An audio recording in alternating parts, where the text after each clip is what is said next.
Good morning, one and all, and welcome to episode number 14, believe it or not, of the Biz Live. We are here today on this beautiful sunny weather in the United Kingdom. We know most of our viewers who take part in this live interactive show are from the UK.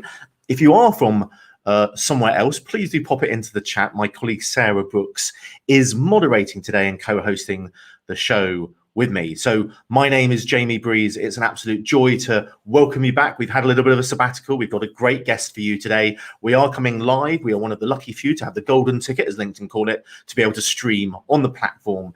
And we're very much looking forward to today's show. So once again, my name is Jamie. This is episode number 14 of the Biz Live. We'll see you in a moment's time.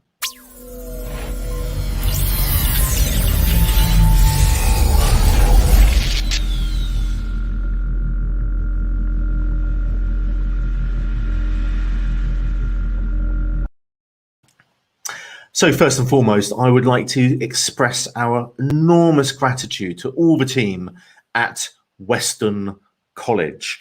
That includes David Crew, Ian Porter, and of course, the principal, Dr. Phillips, was on the show on our last episode number 14, Dr. Paul Phillips, CBE, nonetheless, and all the great stuff that he's been doing for education, the community, and of course, business as well in the North Somerset and beyond region.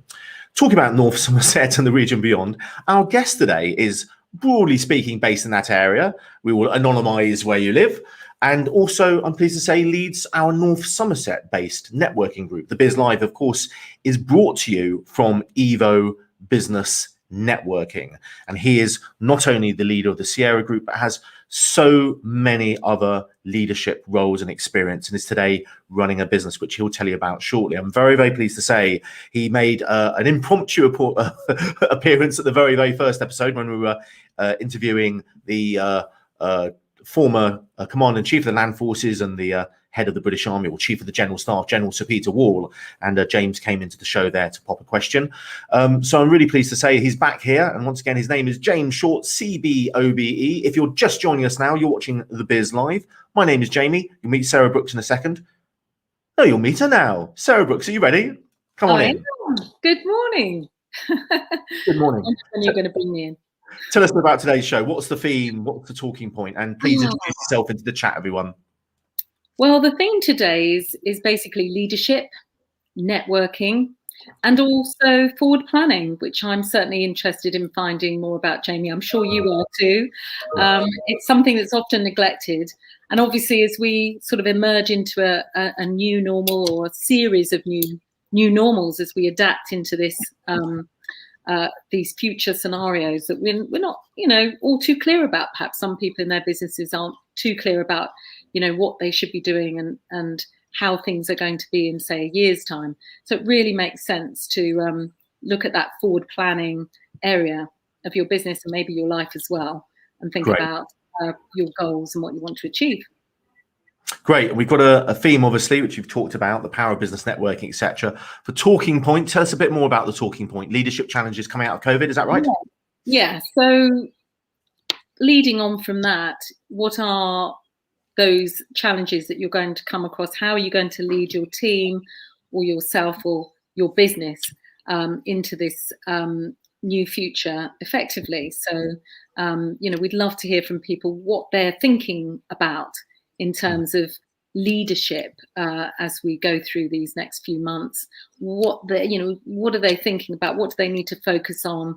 What do they think will be an effective strategy moving forward? Good stuff. Okay, well, look, thank you for that intro. For those of you who are new to the show, we are a business networking company. We've got this accreditation from LinkedIn. As I said, if you're just joining us, we're one of the lucky few in the UK. It's probably a few dozen, I would imagine. That's my guess, who've got this ability to be able to stream live. So what we decided to do was put a business show together called the Biz Live. Factor in some networking, invite people to come on in from around the world to connect with each other, and of course to post questions to our speakers. And I'm going to introduce our speaker in just a moment's time. He's there in the virtual green room in our virtual studio. Thanks again to StreamYard and the team at LinkedIn, Alana et al. In New York. just to give a little plug for our next episode, it's going to be in 2 weeks' time on Tuesday, the 4th of May, again at 11:30 a.m. GMT. And the guest is Mark Wright. He is the most successful winner of the BBC One show, The Apprentice. He's Lord Sugar's business partner. He's one of the Forbes, I think 40 under 40, and was the Entrepreneur of the Year, the National Award Entrepreneur of the Year in 2018. So we've got a great guest again coming into the show in 2 weeks' time. We will send you an email if you're registered, or keep a lookout on my LinkedIn or Sarah Brooks, or indeed, hopefully, Mark Wright's. Okay, so that's enough about 2 weeks' time. Sarah, thank you very much indeed. If you could please go and moderate. I'm going to give a quick shout out to some of the people in the who are now posting the chat. Jane Geldup, very nice to see you too. Thank you very much indeed. Tony Dowling, you're based in Wales there, and looking forward to hearing from James. I think he may be a colleague of James. Bit of insider fixing here. And then we got Anna Coleman there. A very good morning to you as well. And there we are. Sarah's obviously asking you to pop some details into the chat. Tell us what you do, why you're here, and of course your questions for James as well. There's Maria Allen. Big shout out to you there. Thank you. Make a space in sunny North Devon. Great. So another West Country attendee today. Good stuff. Well, look, it's time to say goodbye to you, Sarah. Everything tickety-boo? It certainly is. Yeah, I shall see you very shortly. Excellent. Thanks ever so.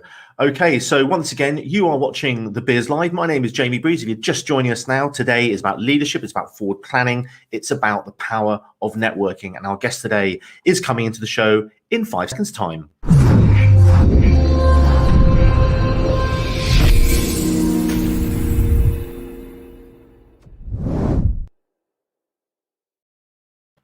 Excellent, excellent. A very big welcome to James Short, our guest today. He needs no introduction, but let me just give you a little précis. James is a businessman. He is a director at a business called the High Growth Knowledge Company. I know that because it says HGK, something in the background there. There it is. Give yourself a plug, and thank you very much indeed for finding time. We're going to talk a bit about your past in a moment. I think people will be very surprised about the breadth of your experience, from sailing around the world to leading men into battle. And I want to talk about some of the lessons that you learned from that and how it's helped you in creating your own business, which, I think we met, 11 years or so. So just very briefly, James Short, CB, OBE, so 2 significant life achievements there, I would say. I know you're very humble and you don't like me to rattle on about it. But I know that you were in the British Army for about 34 years. You've been a NATO commander. You led some of the first ever joint operations. Your business was called Augmenta. You brought and supported businesses, and how you even ran a sort of a networking group as well, bringing people together to connect. And now, as I said at the very beginning, you run the Evo Sierra networking group. And of course, if you are watching, if you're part of the Evo network, or if you're not, you are invited to come along. The next episode, the next meeting is online. James is the leader. It's free to attend if you're a guest. If you want to come along and find out a bit more and interact with James face to face, almost, then all you have to do is go to www.evo-networking.com. Right there, just above the fold on a screen, you'll see the how to book into a meeting and select the Evo Sierra group. It is tomorrow at 8 a.m. GMT until 9:30. Come along.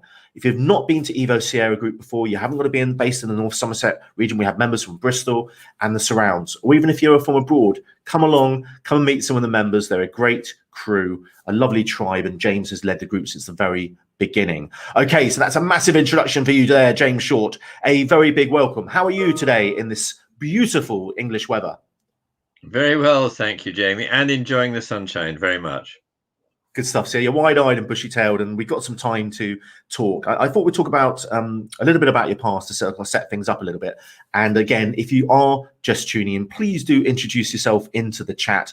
We would love to know who's watching, where you're from, and also, if you like what people are saying, use this in the LinkedIn chat to connect with other people who are taking part in this live interactive show.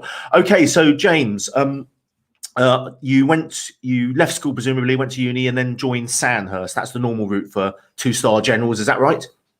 Well, I went to Sandhurst first, and I did what they call an in-service degree. But Sandhurst was a sort of finishing school.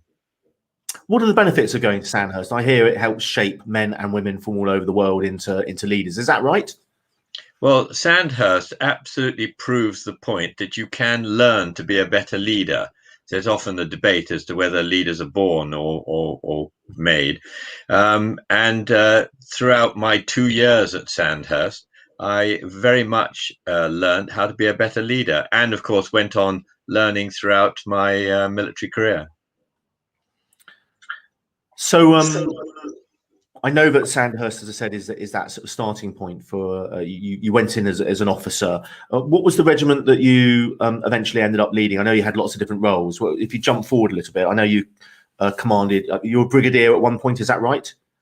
Well, I joined a regiment called the 9th 12th Royal Lancers, which, because of successive amalgamations, is now just the Royal Lancers, and had a full career there. Commanded the regiment, which is like being a managing director.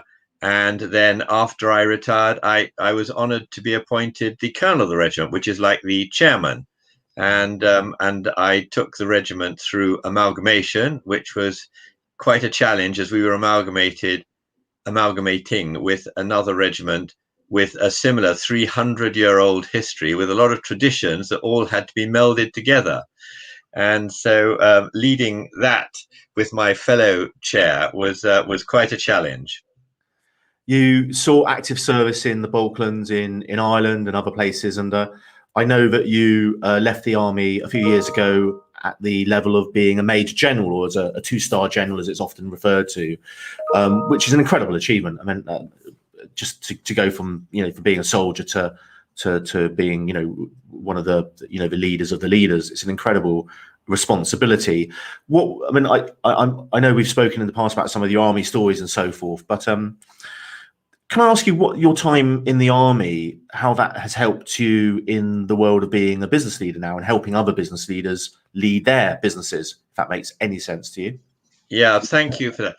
It does, because after a lifetime in the military, when you come out as a general, sort of certain jobs are sort of suggested to you. And then I decided, actually, no, I wanted to step away from all things military. And I made the perhaps foolish idea of starting my own company. And, people talk about courage in the military on operations. But my view is that you absolutely do need to have huge amounts of courage if you're going to start your own company and run it, because you're putting your livelihood, your mortgage, your family's future on the line, and you have to make some wise decisions. Now, the great thing about the military was that throughout my career, whenever we faced a challenge, we had a period beforehand where we could train for it, we could prepare. And that's why I get manic about planning, because people say that, when you're facing a crisis, oh, it's all too difficult because there are too many unknowns and too many uncertainties. But the military have a proven system for planning. I mean, do you get it right first time? Absolutely not. But that's not exactly the point of planning. What the planning process does is it helps you to articulate in your own mind, and subsequently to those who are going to be with you on this venture, the sort of the worst case scenario and the best case scenario, and hopefully you chart a way through. And of course, the military taught me how to do this. So when I left the military and started up my own company, we focused on that particular challenge of helping companies plan their way into the future. And I mean, certainly our own company was successful through the 2008 financial crisis. And I like to think that we helped certain other companies during that time. This is Augmenta, is that right? AUG. That's correct. One word, That's yeah. Good stuff. You ran that for a number of years, I remember. And back probably 12 or 13 years ago, we met at some of my networking events in the city of Bristol in the UK. And we, in fact, collaborated a little bit with the Jessie May Trust, of which you were chair, a charity close to many people's hearts. And of course, you appeared in our promotional film as well. I felt very proud to have such a distinguished testimonial, and it was a good film. And thank you for supporting me in my early days of running business networking events. So let's jump forward again from the days of Augmenta and running your own sort of get-togethers for business people. Of course, it was kind of a supper club or something along those lines, if I remember. So jumping forward a little bit to the the period that you're now. I know that you travelled around the world. You sailed a yacht with your wife. Did you circumnavigate the world, or did you select just luxury locations and islands? Tell us a bit about that. No, we actually set off from the marina in Portishead to sail around the world with sort of 2 other boats. But like all things, your original plan perhaps doesn't come to fruition. And we actually spent 5 years as liveaboard. We crossed the Atlantic and we went down to South America and around the Caribbean. But then we had sort of family issues that really meant that we had to come home. And so we brought the boat back, having had an amazing adventure. I mean, we actually went through the Panama Canal, but on another boat as line handlers, and explored all sorts of places from Guatemala to Belize. We spent 6 weeks in Cuba, but then we came back, and having come back, and then subsequently, because of family pressures, decided that the boat was no longer feasible for us, because when we started, we had no grandchildren, and then now we have 5, and so there's a certain family pressures to be with them, and I love it, absolutely love it. And so then I worked, a client appeared and said, HEKC are looking for people like you, work with them. And so I did, and then they offered me a position. And so I thought, well, if I can offer some of my experience to help other companies be more successful in the future, then I'll do that. And that's what we do in HEKC. Good stuff. So look, we've got about another 10-15 minutes or so, and if you have got a question for James, please do pop it in the chat. Sarah, my colleague and co-host Sarah Brooks, is moderating at the moment. Please pop your question in there. We will come to you, and we will try and fit those questions in. We will be finished around about sort of 12:15 GMT today. So if you've got a question for James Short, please do pop it in. Bear in mind, he's a navigator. He's a former 2-star general. He's been decorated, of course, and has built a successful business and continues to work as a director at the HEKC. So we're going to come on to the themes in a moment. Just once again, you're watching the Biz Live. My name's Jamie. I'm your host. This is episode number 14. We are sponsored by Weston College, and we are very, very grateful to the team there, doing great things. They're running great stuff with apprenticeships. Obviously, like all educational establishments, they've had huge challenges over this last year, but it hasn't stopped them. They are still supporting, growing, doing amazing things and transforming not only the local, but also the regional economy. So thank you very much indeed to the team at Weston College for sponsoring all of season number 4. And if you're interested in sponsoring season number 5, then why not get in contact? Pop your details into the chat or reach out to me on LinkedIn. And if you're watching and we're not connected, please do connect with myself, Sarah, and hell, why not even connect with James Short? It would be great to hear from you. And before we go any further, just a reminder, we are hoping that you will take an interest in Evo networking, if that's the right parlance. We would like to invite you to come along and try out James's group. It's tomorrow. It's in North Somerset, but you haven't got to be based there. We will pop a link into the chat, or Sarah will do that for us now. But in case that doesn't happen for whatever reason, maybe Sarah's preparing the questions, it's www.evo-networking.com. You're watching the Biz Live. My name's Jamie. We're going to come back to James Short in just a few seconds' time to talk about forward planning, the power of networking, and leadership.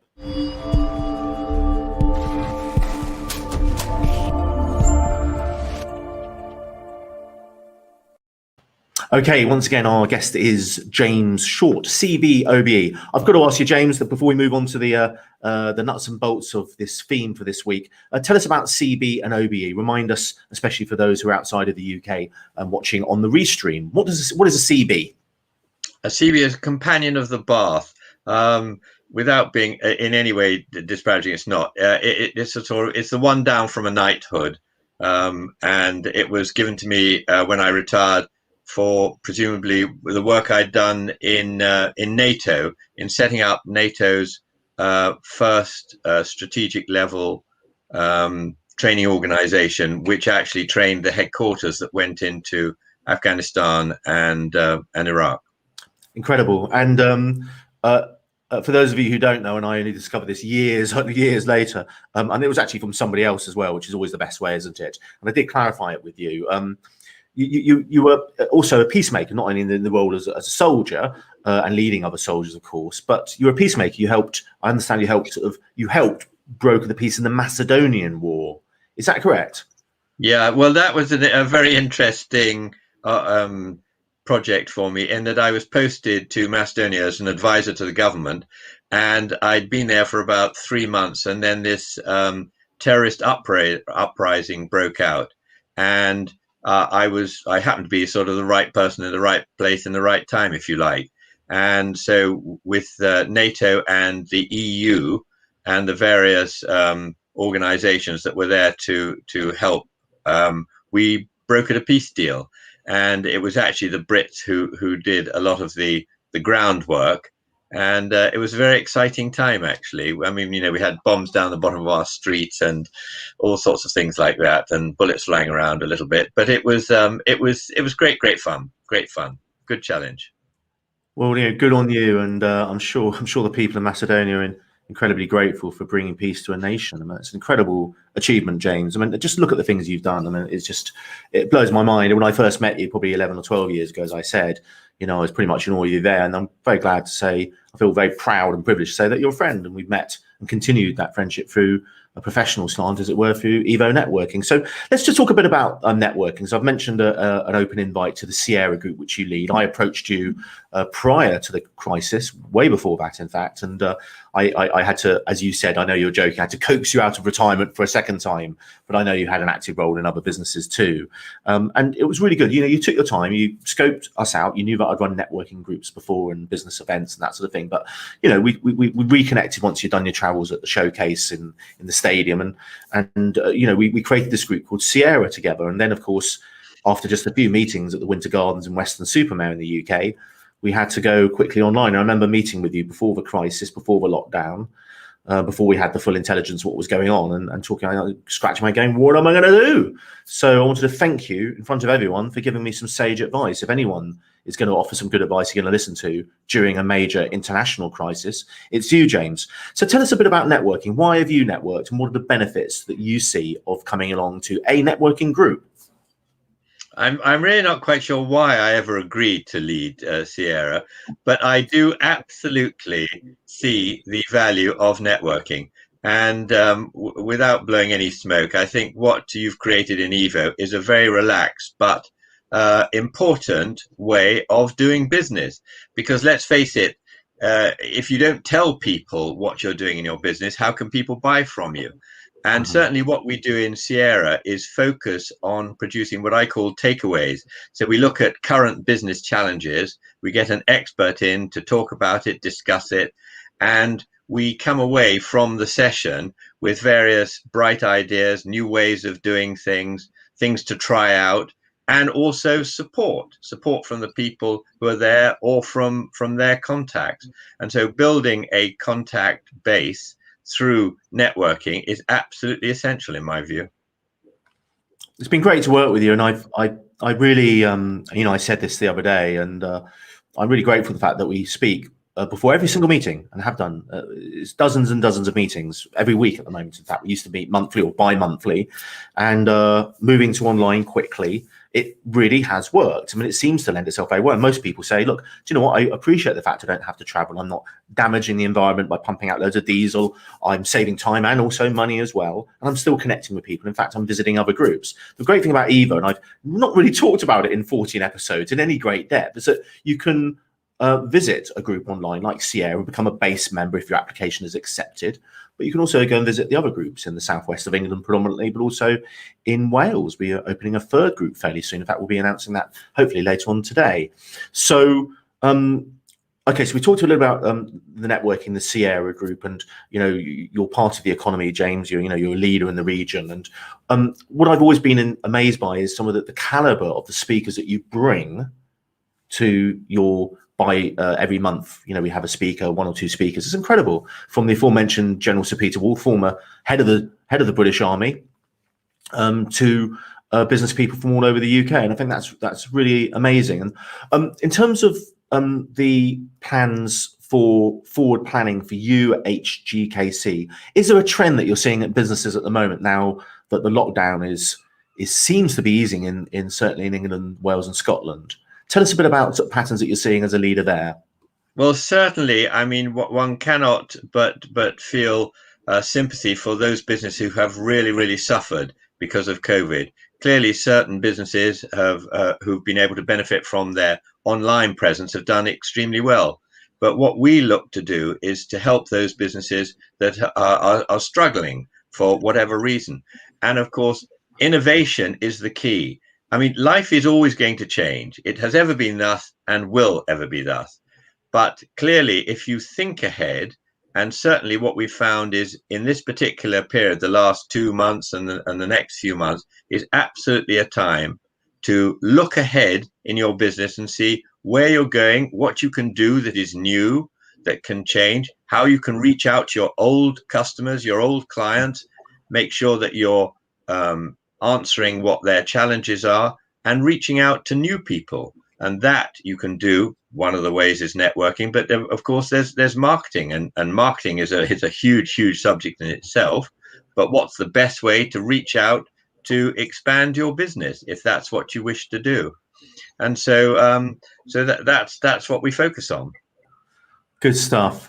Well, look, it's great to hear about HGKC, and I know that Kim, and I think I see Peter potentially on the show as well. And if you're watching on the restream, you're watching the Biz Live. It's a show which is accredited to us by LinkedIn. We're one of just a few thousand in the world. I know that officially, and no doubt they'll roll it out to other people. But we're very lucky to be able to stream this show to a subset of my followers and those who've registered. We're very grateful to James Short, who's here. We're going to be talking a bit more about the future and also about forward planning. So stick around. We'll see you in 5 seconds time.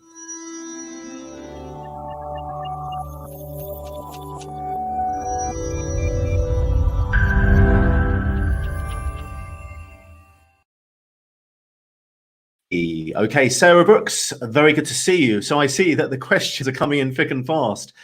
Please tell us who's asking a question. If you could pop it to James, please, and we will pop it up on the screen as well. Yeah, well, first of all, Jamie, I just wanted to say that it's so nice to see people posting about Evo in the chat. How lovely from Paul Smith. Highly recommend Evo for non-members. Useful on many levels. Ruth Bruce says, James is an excellent host. That's nice. Strongly recommend Evo. So, yeah, lovely. Thank you very much for that. Anyway, to the questions. Why don't we, when James was talking about Sandhurst, I wanted to know a little bit more about that. And Tony Dowling asked, what's the number one thing business leaders can learn from the military, James? Well, what I'm going to say is probably very unpopular, but the answer is discipline. Discipline.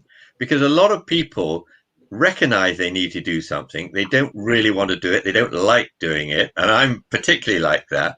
But the discipline that's been instilled in me since those Sandhurst days has put me in good stead for the future, and it is discipline, because you have to do the difficult things and do it in a disciplined fashion.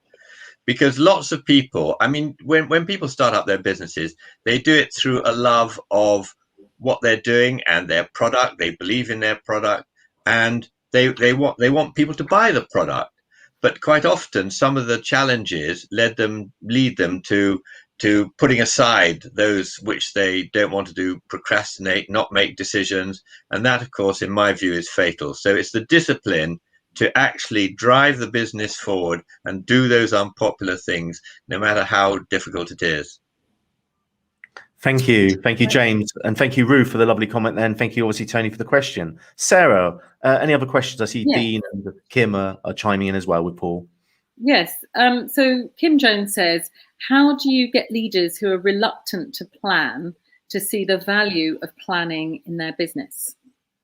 I mean, that's a very good question, and quite difficult to answer, really, because I've grown up with creating plans, and in any operation, I've perhaps created 2, 3, 4 plans. The great thing about a plan is that it puts a framework around what you want to do. And if you can't take all your team with you in the same direction of travel, then you waste time. You create friction, there are arguments, and you're not delivering what you want to do, which is progress, growth for your business. So I personally think that the value of planning is in the thinking that goes into what you need to do next. And then by talking about it, getting people's ideas, because certainly as a chief planner, you don't have all of the best ideas, certainly not. And so by reaching out to your team, getting those ideas, incorporating them, you get everybody going in the same direction to deliver the outcome, the purpose of what you're trying to do in the business.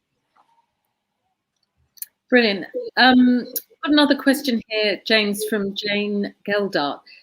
Do you think resilience is one of the most important things small businesses need to develop? Absolutely, absolutely, Jane. Yeah, finger on the button there. And in tough times, they have this saying, you know, when the going gets tough, the tough get going. You absolutely have to deliver, and resilience is part of it. And you've got to take the rough with the smooth. Is everything going to be successful? No, it's not. And throughout life and throughout business, you get knockbacks. And so that resilience is very important. But certainly in my life, when I've had some really traumatic times, when I thought, why the heck am I in this position I am now? And everything seems to be going pear-shaped. Reaching out to friends, family, colleagues, those that part of your team that are very supportive, that can enhance and help you in the resilience issue. But certainly you have to stick to it. And quite often one's heard people say, you can achieve anything if you set your mind to it. Well, that's absolutely right. But boy, do you have to be resilient to deliver it through and stick with it. Thank you, James. Following on from that, Peter Quintana says imagination plays a really important part in figuring out what might happen. And the truth is, we never know what the future might bring. Yeah, absolutely right. I mean, this was the great sort of unknown unknowns. I mean, you always face uncertainties and unknowns, but that doesn't mean to say that you can't take your company, your organization, your people and move into the future. I mean, everybody has to do that. And to me, the biggest cardinal sin is to procrastinate, to prevaricate, not to make a decision. I mean, it's almost better to make a wrong decision, because you can recover from that, than to make no decision at all. Because that goes to my mantra, which is, if you do today what you did yesterday, you cannot expect a different result tomorrow. So don't fall into that trap. And just sort of developing on that theme that you touched on about growing your business and developing the people in the business. Got a question here from Dean Ward, who says, how do you get the maximum value out of trainees? Yeah, very good question, Dean. And of course, every organization is dependent on their people. I mean, in my view, you can always get money. There are banks or whatever, and you just got to persuade them and be articulate enough, and to reach out to the people to get them to buy your product is a marketing thing. But how do you get the right people in the right jobs at the right time? And that is a matter of training. Now, again, from my background, as I mentioned before, we have always had the ability to train. And of course, in tight financial times, the first budget that gets hit is the training budget. And I quite honestly think that that is short-sighted on many, many occasions. There are different ways to train, and you might not have to, or you might not want to spend a great deal of money. But if you don't train and you don't take the trainees, whoever they are, not just new people, but those people who are stepping up to a different role, they need to be trained. And it is absolutely worth the time and the money spent in taking people and making those people better. I mean, this was the Clive Woodward theory. Just make it 1% better, and then you will improve overall. Good. Yeah, absolutely. that's James, a good. I've got a question for you. It's a curveball one. I'm sure it's been asked to you many times before, but in all the years I've known you, I've never asked. But how do you? And thanks, Dean, for your question as well. Appreciated, and everyone so far. So just sticking to the idea of leadership and forward planning. When you can't forward plan, when you're in the thick of, let's say, conflict in your case, have you been in a situation where literally the missiles are flying, bullets, bombs are going off around you, there's chaos? How could you describe to me, if you're able to, share a situation where that's been the case? And then how do you keep a calm head?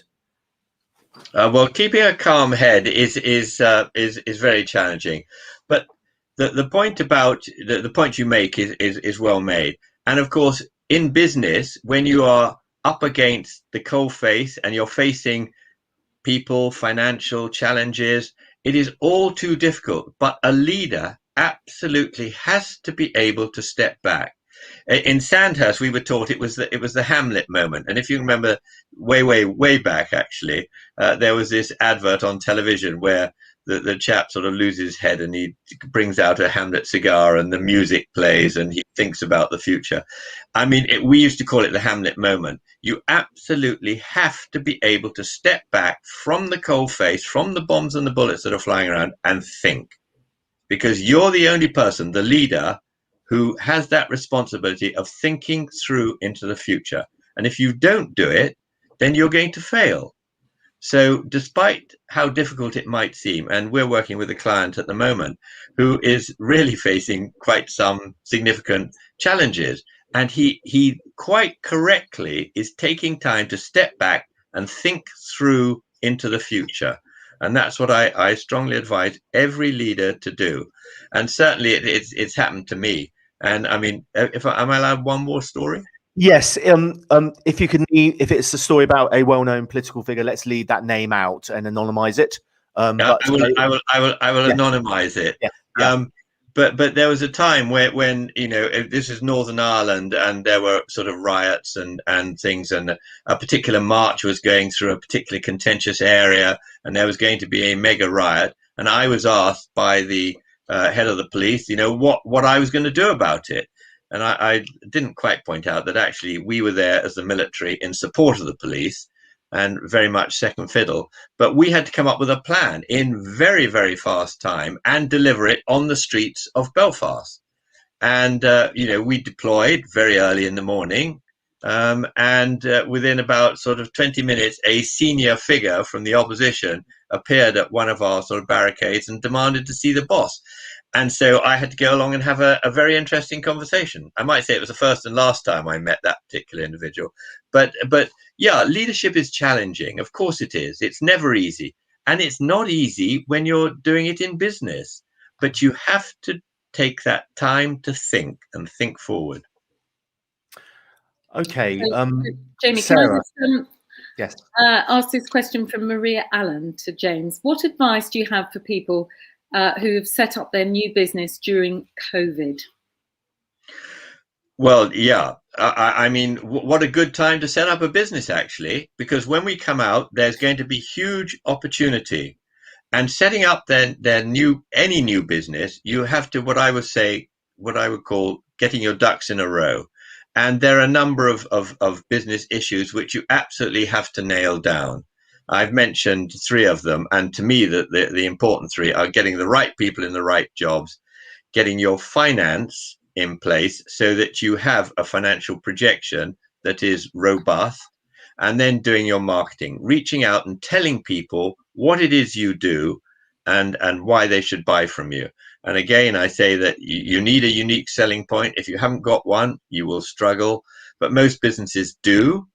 And they've got to identify that and sell that to the people who they want to do business with. Yeah, absolutely. So our time is quite rapidly drawing to a close. We've got a few more minutes. And James, Jane, who's a member of the Evo networking community, has a question. And I've met your wife a few times now. Your wife must have been strong for you. How did she? I think Jane may mean how did she find it, or something along those lines. Yeah. No, I mean, absolutely, Jay. I mean, I've been very fortunate in that we've been married for 45, I should know exactly, 45 years. And my wife's been immensely supportive and has been my right hand the entire time.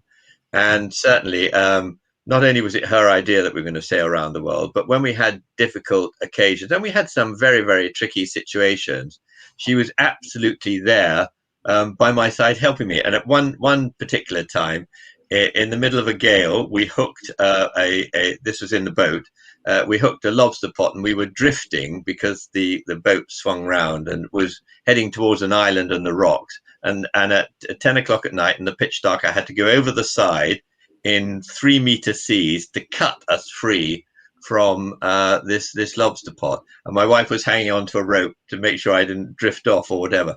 So, I mean, hugely challenging. And my wife's been brilliantly supportive throughout. So, yeah, I've been very fortunate in that regard, but it helps to have somebody like that. Sarah, have we got one last question, or have you got a point that you'd like to raise before we talk about the next episode and send our thanks to James and our viewers? I LinkedIn user, I'm not sure who that is, but he's I think it's a he, because I think they've said who their name before on one of these. But so anyway, he said the amazing organisation of the Duke of Edinburgh's funeral exemplifies everything James is talking about. Once there is organisation, then it's possible to invent, play, have fun. I think that's a good point. That was very well and precisely planned. It's been planned for years, hasn't it? These funerals, and I think it exemplifies what you're saying. You say that, but of course, a lot of it had to be changed because of the COVID situation. And so there was a lot of very detailed planning done at the last moment. And that goes to show the teamwork, because I can tell you the key person in all of that was the regimental sergeant major, not an officer, a regimental sergeant major who was telling people exactly where to stand, when to move, where to move to, and getting the whole thing choreographed. Absolutely fantastic. But the guard sergeant majors are extremely good at doing that. Yeah. Talking of which, there's so many strings to your bow, James. We haven't even touched on the fact that I think you were an advisor. Well, I know you were. You're an advisor to the Cabinet Office. Can I go into some detail about that just before we can? Because you stood before prime ministers and gave them advice. I know that. Can you say that? Yeah, it didn't exactly work like that. I worked for the assessment staff it was a home of the dodgy dossier. If you remember something, this dodgy dossier came out of the Cabinet Office assessment staff. I mean, there's a particular department in Whitehall, just at the end of Downing Street, where you prepared assessments for the senior ministers, the Prime Minister, the Cabinet, and all of that. And that was an amazing education for me to see how government works on the inside. So you prepare what you know to be ground truth, if you like, and suggestions, because there's a set format for doing this briefing. It goes to the grown-ups, and then you see what comes out at the end. Very interesting. And you had to stand before Prime Minister Major, is that right? And deliver information, is that right? Or no, not directly. No, thank you. No, I didn't have to do that. No, not directly. No, and of course, my paper would have been read by him for sure, but not directly. And of course, you worked at the MOD, looking after multi-million-pound budgets as well. All of this stuff, it's extraordinary, James, and serving our country as a general as well. So. Look, I think it's time to draw things to a close. I wanted to say a very, obviously, a huge vote of thanks to our guest today, James Short, CB OBE. I didn't ask you what the OBE means, so is that the Order of the British Empire? Is that right? Yeah, and that came as a result of my Northern Ireland tour, and actually, if I'm allowed, just 30 seconds. That came about when we were ambushed, and one of my corporals actually captured one of the gunmen, and he could have shot him and didn't, and arrested him at great danger to himself, and he got the military cross, and that was the first corporal to get a military cross in Ireland.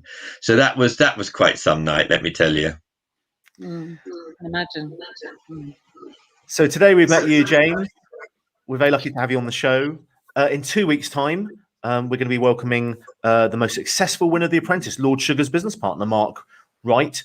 He is a director of a company called Climb Online at present. It's been going for a good number of years. It came as a result of that BBC One show, and he is not only surviving but thriving. He's spoken at EVO, of course, at our Congress before, our biannual Congress, and we're looking forward to seeing him in 2 weeks' time. So if you'd like to take part in that, connect with myself and Sarah. Keep a lookout for the emails. If you register through our LinkedIn event page, we will send you an email. You can opt out at any point. We follow the GDPR, and we will be talking to him about running a business, working with Lord Sugar, and effectively being an apprentice and going out on his own and creating this amazing company in the domain of digital. So, once again, thank you so much indeed to our guest today, James Short. Thank you so much again to Weston College for making this episode possible and also sponsoring all of season 4. We're very grateful to you, and it's a good fit today that you're here, James, because you lead our Evo Sierra group, which of course is traditionally based in North Somerset's Weston-super-Mare. And if you would like to come along, I can see some people already have done, then please do register there. The link is up there on the screen. It is in the chat. If you're watching on the reposting, you can come along. At the present, there is no charge. We abandoned the £5 plus VAT charge, and we will be hopefully announcing when we will be going back to some sort of face-to-face meetings, maybe towards the end of the summer. But we will see. We will see. There's lots of things still to be decided. So, James, thank you. James, go ahead. Can I just add just one thing about Evo Sierra tomorrow? We're trying something completely new. I was going to brief you, but haven't had a moment to, but I will. But it's something entirely new. Very exciting. So do come along. Good stuff. And that's from 8 a.m. till 9:30. You just register. You'll get a sent a Zoom link immediately. And we will see, hopefully, some of you there tomorrow. And if you're a member of the Evo network and watching, come along and meet some of the Evo Sierra crew. They're a good bunch and a little tribe doing great things, and some great members from Jeff Revel to Tracy Carter. Okay, so that's it. You're watching the Biz Live. Thank you. It's goodbye to James. Goodbye, James. It's goodbye to Sarah. Goodbye, Sarah. And it's a goodbye from me. Have a wonderful rest of the week. We will see you in 2 weeks' time. We will see some of you at Evo Sierra tomorrow, no doubt. Have a wonderful week. Survive and thrive. And thank you again to all of you for taking part. Have a wonderful week. Bye-bye.